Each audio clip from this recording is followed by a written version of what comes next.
Here we are in the Royal Palace in Uidapur. Should be an interesting one. So, not primarily fortification, as you can see. Interesting. It's a layer of 18th century architecture with some sort of Anglo-British from slightly later on. But it's a very beautiful city, and I'm told there's a very beautiful palace, so looking forward to seeing it. So here's the main courtyard. So this is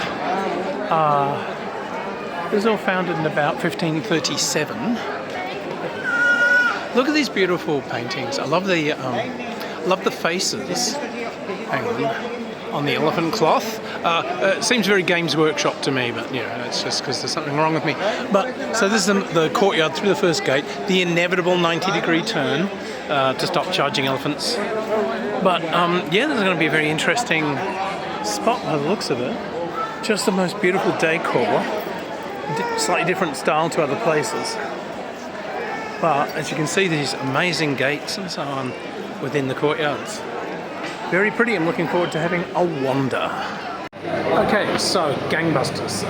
This place actually has an arms and armour exhibition. So for those of you who are in the know, this style is called cha, which means 4 mirrors, due to the 4 plates around. This would be worn most commonly over mail. Heavy ringed mail is usually Turkish in origin, which they would import. This finer mail tends to be local and Persian. That helmet style with the sliding nasal, very diagnostic. The 2 tubes here would have feathers. But that is a very 17th, 18th century armour style right there.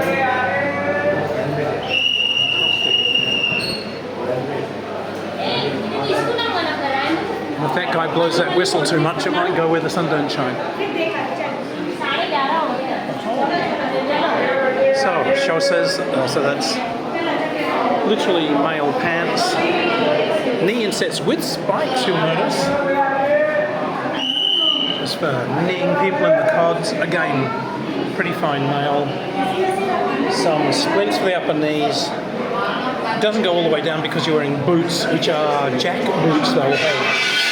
They'll have their own reinforcements. But cool. Oh, very fine, okay. So,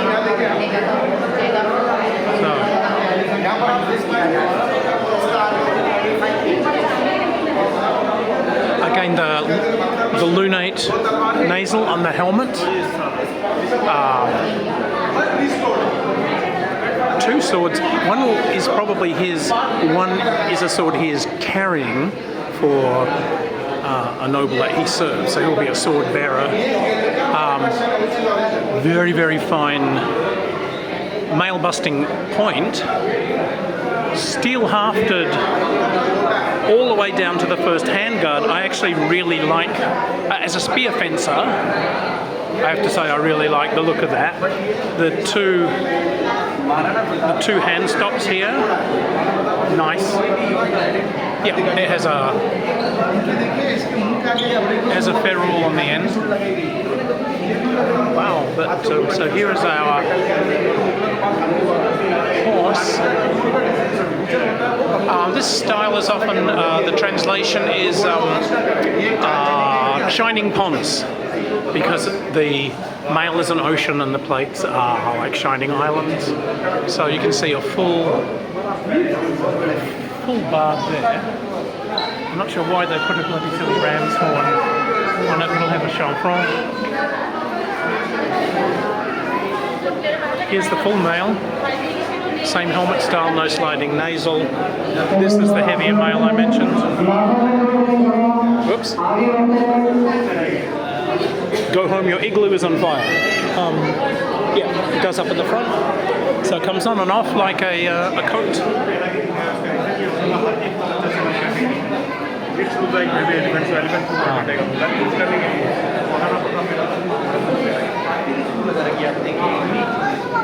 Okay, mace. Most Indian maces are steel hafted because they're actually used for paring. Another form of mace, can you see the brass rings around the wooden haft? Simple but very effective. Those are sharpened rings. Pata, gauntlet sword. This straight sword form is very classically Hindu sword form. And some of the different arrow forms. So you can see very broad head indeed. The spade-shaped head is actually a Turco-Mongol style. Causes an enormous ton of damage.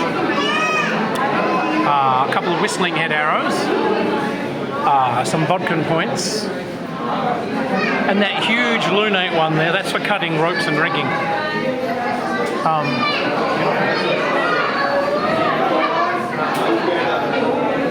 Have another China here.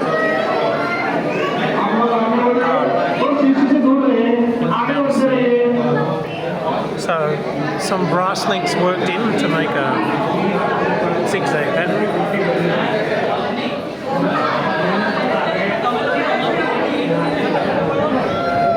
The bucklers are usually water buffalo hide. They've got a single grip. You can often, much like the Scottish Taj, you're often holding a long dagger.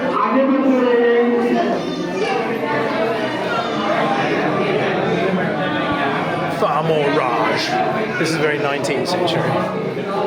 That form of projection is a muzzle band. So here's the very fine local mail. I don't know if you can see, but there's my hand. See how fine the links are?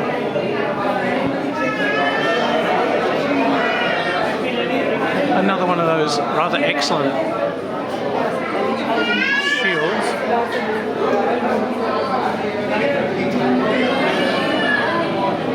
Dear Lord.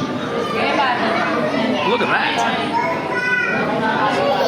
Massive sodding coutel. China again. Another steel hafted mace form up there. Look at that. That's interesting. Wow. Oh, one of my favourite Indian weapons. You see this one up the top here? That is a zagnal. It's a armour-piercing form of the axe. You only find it in India. It's a brilliant piece of work. It's literally a armour-piercing battle axe form. Zagnal. By the way, this completely steel spear here, can you see how it's made from entirely from cutout? It's amazing. So it's a complete steel piece, but cut out for lightness. That took some work. Let's see what else we can find you. I'm having a good time. This is my kind of place. In front of these idiots, we'll get out of the way. Should get a clock like that for my place. Wow.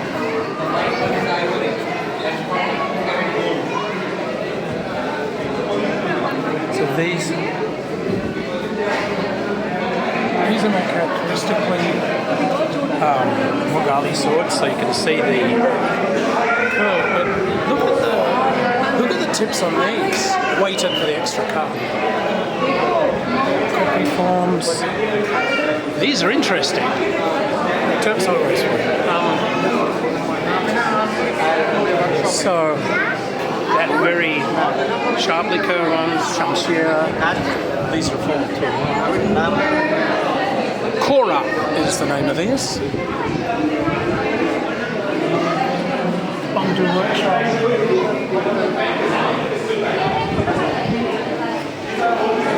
Some more quite interesting blade work. Bandus, which is the matchlock musket. Oh my god, look at the work on the sheath, Vinny. Look at that.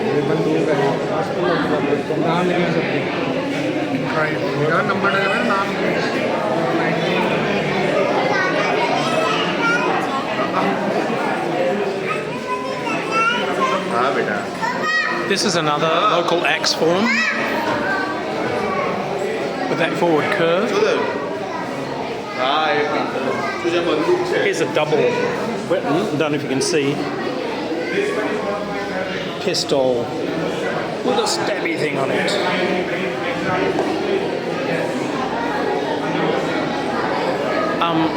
Check out this blade. Saw-edged, double-pointed. That's for when you really don't like someone. Now, this is the triple-bladed version of the Qatar punch dagger. I don't know if you can see, but the two handles, when you pull them together, it makes the outer two blades do that. So basically you punch it into someone and then work your hand, so it scissors its way into their intestines. Isn't that lovely? Isn't that nice, ladies and gentlemen? Talwar, the more gentle curve.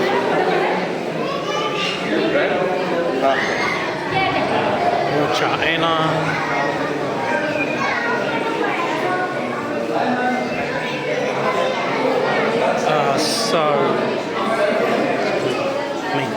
You see these a lot.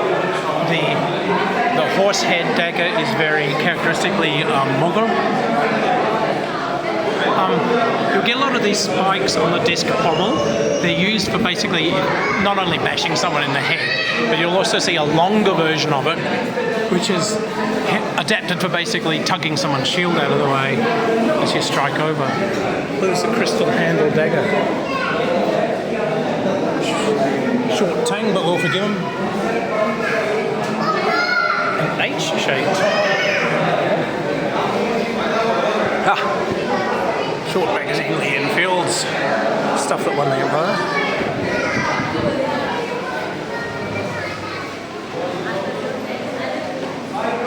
Some local bayonet forms. So, see there's a slight forward curving one up there. It's sort of a Yataghan version bayonet, which was issued to some of the Indian troops. Due to British confusion, anyone that was slightly olive-coloured obviously used Algerian and Turkish weapons. But, well, oh dear Lord, look at this. This one-handed cleaver. Again, that's 4 or 5 fingers thick.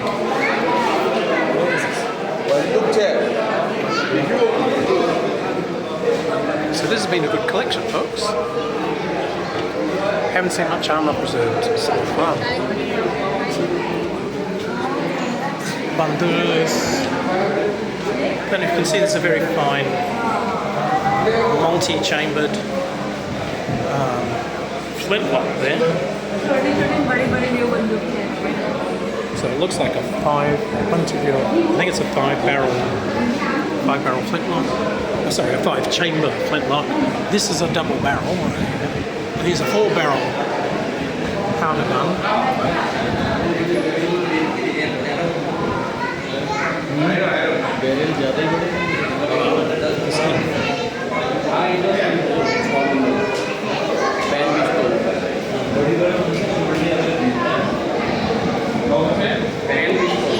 So the revolving rifle there, that's an Adams. I did not realise Adams made a revolving rifle. There you go, for the gun enthusiasts amongst us. A couple of great guns.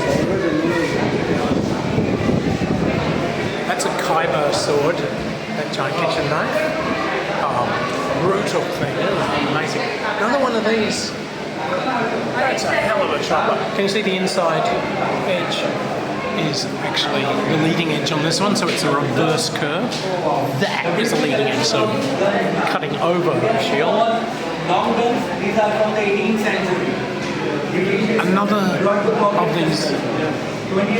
Another of these serrated, double-pointed swords here. Wow. So, yeah, there we go. This is the armoury at the Royal Palace in Uidapur. I'm sorry for any sound quality issues there, because there was lots of people talking. If you are interested in Indian arms and armour, it is actually a relatively rare subject, but it's one that I'm obsessed with, because there's an awful lot of forms that you don't see anywhere else. But beautiful place. The strange chamfron explained. Check this out. A chamfron designed to look like an elephant's head. That's what that was in the other room. How interesting. Huh. Here's another of these elephant chamfrons. Which are very much alike Maharana. Very interesting. I have never encountered that. So, military modelers. Take a look at that. To protect him, one of them is the man. I'm going to do that. I'm going to make some of those. Right, not meaning to harp on, but the elephant-shaped chamfrons on the horses, I've just asked. They are entirely local style Haldagati warriors, a local warrior tribal group, or rather, that's the nobility clan in this area. That is their particular thing. So, that's a Rajasthani noble cavalry clan horse chamfrons, headpieces designed to look like elephants. It is their particular style. Those who are doing Rajput armies in miniature, better get out the green putty. This is a miniature painting of the wedding scene. Now, I said about miniatures. So that's my hand. So that's how miniature these are. If you have a look, every flower, every tiny bit of horse mane, every costume is differentiated. This is the most amazing painting work. Fireworks! Right, no flash photography allowed in this room because this is 600-year-old paintings. But again, army scenes in miniature in such detail. Wow. This palace, well worth visiting. Right, so I'm in the women's quarters. These are queens and women's arms. Look how fine that nail is. It's literally almost cloth level weave. That's how tight that is. And here is Queen Zena's armour. Steel spear again. Another armour for her. That martial tradition all women are taught. So these are the Queen's swords from the 16th century.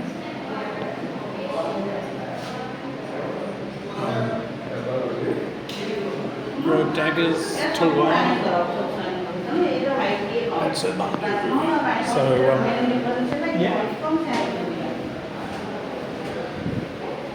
yeah, armour for women was custom made to fit their bodies. In comparison to armour for men, they were far more flexible and had distinctive decorative patterns. This piece is made up of unusually small round rings of iron, brass, copper, all gilded with gold. It has a diamond-shaped checkered pattern. Yep, I see it now. Do you see the checkered pattern? Very fine work. Fantastic. Right, so Shiva's consort Parvati is half male, half female, but she's also a particularly female goddess who has different aspects. So in benevolent forms, she's Ambika or Uma. When she experiences absolute rage, she becomes Kali. Durga, who's the demon slayer. So here you go, a trans goddess is at the top of the entire Hindu god pyramid and can transform into anything from embodied love to embodied rage, or to one of their senior warrior goddesses. Huh. By the way, the locals must have been about 2 feet tall, because every door, I'm 5'10", and I'm having to duck under every lintel.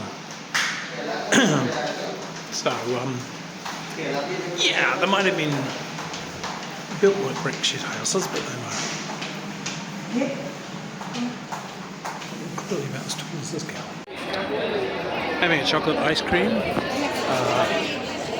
in the upper stories of a amazing 16th century palace. Yeah, that's a treat.